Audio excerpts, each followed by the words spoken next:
ma'am प्रमुख खुरमजरी YouTube programme सिंगलांग अखोई club की संगाईद मणिपुरी विंटर फेस्टिवल अखोई पांथोबगीदम सिंगलांगरी सिंगलांगबसे अखोई 8 डिसेंबर अखोई प्रोग्राम तौबगी सिंगलांगी अदुबु अखोई प्रोग्राम से मणिपुर थोइब इमालेबाग मणिपुर थोइब घटना सिगी मरमदना अखोई प्रोग्राम दे देथोकी अदुगु लरना अमुक कोकोंगी नमु हाइब मतुदा कोई 22 डिसेंबर मु प्रोग्राम तौबगी कोई सिंगलांगी अदुबु कोकोंगी एडवेंचर सिंग अमसुम कोकोंगी सिंगलांग बमे अप्रमगना सिंगलांग मोगी हाइ मोइना हाइदबदगी अखोई अमुक प्रोग्राम से देथोगा अखोई प्रोग्राम से 12 जनवरी का अखोई प्रोग्राम से सीकरी की इंडिया क्लब किंदा प्रोग्राम तौबे अखोई सिंगलांग अदुबु असिगी प्रोग्राम असिदा अखोई की बराउ पतादा लेबा एगी किलना इमाइन दोन मरुक मपिगा अमसुम फेस्टिवल सिंगु पांगजबा मियो प्रमुख लाइबा 12 जनवरी सिगा जी प्रोग्राम असिगा सरु याबिरमे तम यूट्यूब प्रोग्राम तरोतगी मैं प्रमुख नोडुडो निसिजरी अमसुम प्रोग्राम असि येंबा लापिउ प्रोग्राम असि मैं प्रमुख अखोई प्रोग्राम असि यंगमिनरगा अखोई असिगा थोलकदबा अखोई सेंपम असिगी कानाबा खरले कानाबा फंगबसिंग गदुना अखोई इमालेबाग मणिपुर द थोइब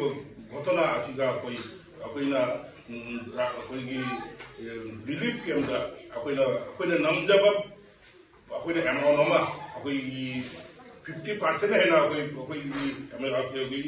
बिहार तौगे खली अखोई इमालेबाग मणिपुर द थोइब घटना असिगा अखोइना मतिंग पांगजगनी है ना सिन लांगजबनी अदुगी मेन उद्देश्य लासिनी जे अखोई इमालेबाग मणिपुर दा अखोइना फंगिबा सेंफम असी 50% होय हेना होय रिलीफ कैंप दा होय डोनेशन तौनिया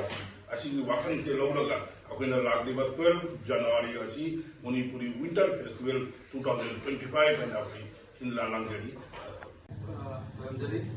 हंदकी प्रोग्राम अखोइना मणिपुर विंटर फेस्ट एना तौबनिया लेखरिसे असे हमदा अखोई डेट डिसेंबर की डेट 1 ता तौबनिया लेखचगी बनी अदुगा अखोई जिलिबाम दा इमाइबेन अंगाम कनोगी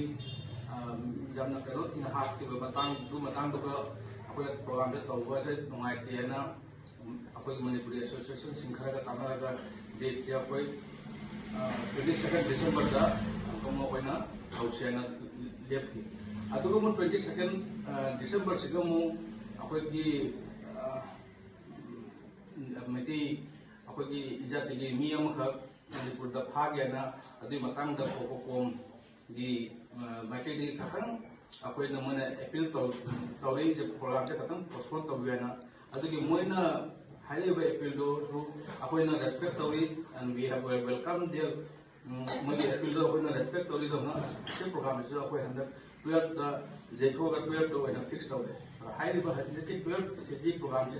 मैं कुनु लापदुना अखोई प्रोग्राम से माय पाक को ओहनबिउ एंड प्लस आई वांग हंजनेंगी जे अखोइना प्रोग्राम तौरबा सिगदी खतम अखोइना रिलीफ कैंप ता सेन खरा तमैना अखोई पी गया न लेबदि से अखोई कमिटी की फाइदगी हाईएस्ट टॉप मोस्ट एजेंडा में असे हायर गई लसित मणिपुरी विंटर फेस्ट 2025 से अखोई हराव कुमेगी नसदबनी अखोई से यूनिटी मणिपुर दा अखोई हजिक इरान हुई से कमायना यूनिटी पोरकनी असिगी मतुंगिना अखोई हजिकी फेस्टिवल सिगा क्या मखोई यूनिटी लेबा उठके ना अखोई तौजबनी आइबा मणिपुरी विंटर फेस्ट 2025 से अखोई तसिंगना हराव कुमै तौगनी है तौगते अखोई से मणिपुर दा तौरिबा इरांग तासिगा अखोई की हजिक रिलीफ कैंप दा इमा इवेंट लेबा सिंगसे खितंग मतेंग पांगजगे हाइदना अखोई रिलीफ कैंप सिगी डोनेशन खितंग सरुप याबा ngमगनी है अखोई तौबै वानी दो हजिक इमा इवेंट इची ना लोइना अमता लाक्पिरगा हजिक अखोई की प्रोग्राम से मपुंग फानबा अमता याव तौबिनासी अदु हाइदा अखोई लोचनजरागे